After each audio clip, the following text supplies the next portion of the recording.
when the blackbird... One of the most significant events in the history of the United States occurred when our country's unity was in jeopardy, when the southern states threatened to break free from the North. The Civil War raged on for 4 years, and in the end, a stronger, unified country emerged. But words have never been able to bring to life the heartbreak and angst of Civil War America, until now. Civil War reenactment enables people today to walk in the footsteps left by the men and women who sacrificed their lives to ensure the unity of our country. Meet the special members of the 23rd Pennsylvania. My name is William Ewell. I am the Second Sergeant of the 23rd Pennsylvania. My name is Darlene Ewell, and I'm a Lady of Philadelphia. I'm Private Jack Lauer, 23rd Pennsylvania. Quartermaster Sergeant Andrew Ewell. A Civil War Reenactors Day does not consist of just a few hours in battle. From sunrise to sunset, a Reenactors Day is a flurry of activity. We get up usually at sunrise or before. The ladies that take care of the fire are already up most of the time. We get up about 5 o'clock in the morning. We have to start the fires to get them going so the stove can get hot to make breakfast. We'll have breakfast around 7:30, 8 o'clock. And then we go out for battle. Lots of times there'll be a drill time during that where you're going over your different marches and so on. You come back, you have your lunch. Most of the time, after we get done cooking lunch, preparing lunch, we clean up. We have a little bit of downtime and then are able just to talk or whatever. You can clean your gun and sit down for a little while and rest and take a nap if you need to. And it's pretty laborious in what we end up doing in a battle. A lot of marching, and it's not easy. They open up the camps to the public, and that's, again, this is when they come in and learn. We try to keep the camp as period correct as possible, meaning that you don't have your modern conveniences. And Chris, they'll ask different questions of, you know, is this what they slept in? Is this how they lived? And you try to, enlighten them or educate them into how the men lived on a daily basis. You actually get to see guys fighting.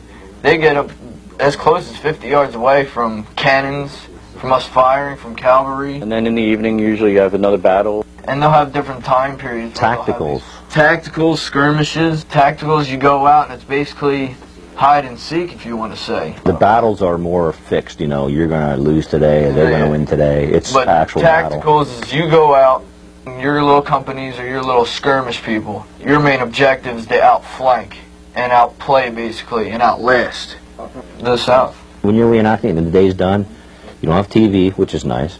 You don't have radio. You might have somebody playing period music. When we're reenacting, yeah, it's serious. You got to be serious. But when we're in camp, it's nothing close to serious. For everyone involved on the battlefields, the most fulfilling part of reenactment comes after the gunpowder settles, when the bonds forged in battle are made even stronger. It's just basically your alone time with the buddies that you make in the group, and it's just a time that you just have a lot of fun out there. The 23rd is a family. You know, we're all reenactors, but we're closer to our family of the people in the 23rd than we are to, in some cases, our blood family. Everybody depends on everybody else, so it just becomes a family feel. Family to me is a pretty strong word, but we use it as a likeness because there really is no other word that really fits. It's not like friends, it's not like acquaintances. We do and share things together that, you know, other people don't, get to do. Was that Waynesboro that it was late at night and gravity had forced my pants to the ground and... Yeah, that wasn't at night though. It was broad daylight and you're going to go do that to the general.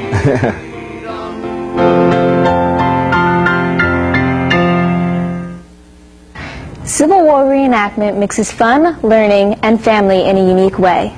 But for some, it's more than ghost stories by a campfire. Some reenactors believe it is their duty to pay homage to our country's ancestors. When that gets involved in a hobby, I think what it does is it gives them the answers that they look for. Meet Frank Marone, founder of the 23rd Pennsylvania, who created this regiment in 2002 to bring together those who shared his passion for war reenactment. You find reenactors from all walks of life.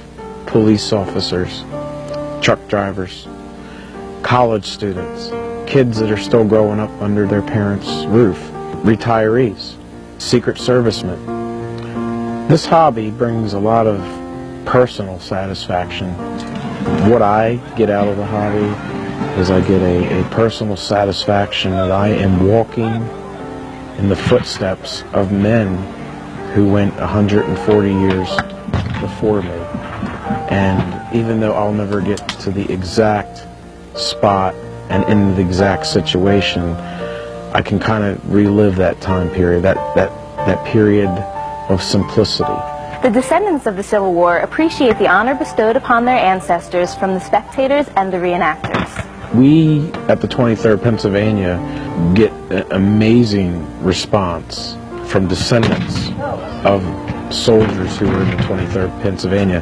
Many times these descendants have come up there to watch us. They've been in tears. I get emails and phone calls and letters that say thank you and thank all your men who were in the unit for doing this. History books are filled with misconceived notions about the Civil War.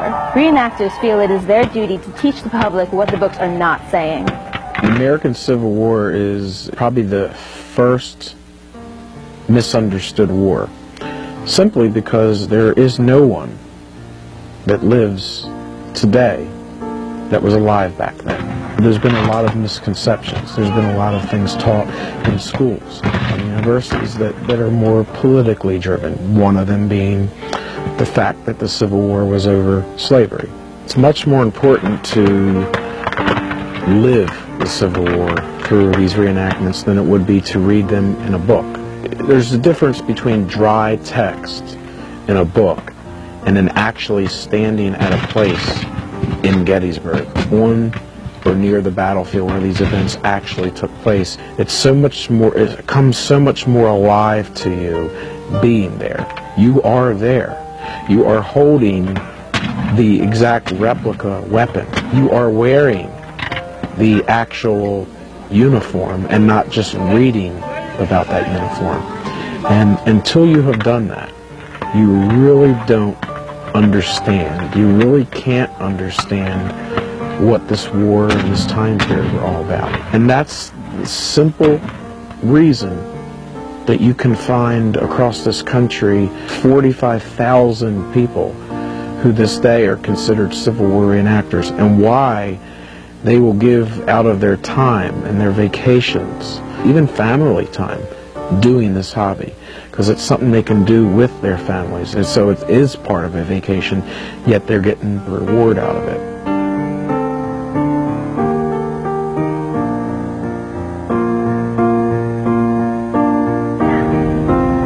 Indeed, the Civil War pitted brother against brother, family against family. But for the reenactors, it has brought a new family. People from all walks of life bound by a common love for history, for our country, and for our freedom.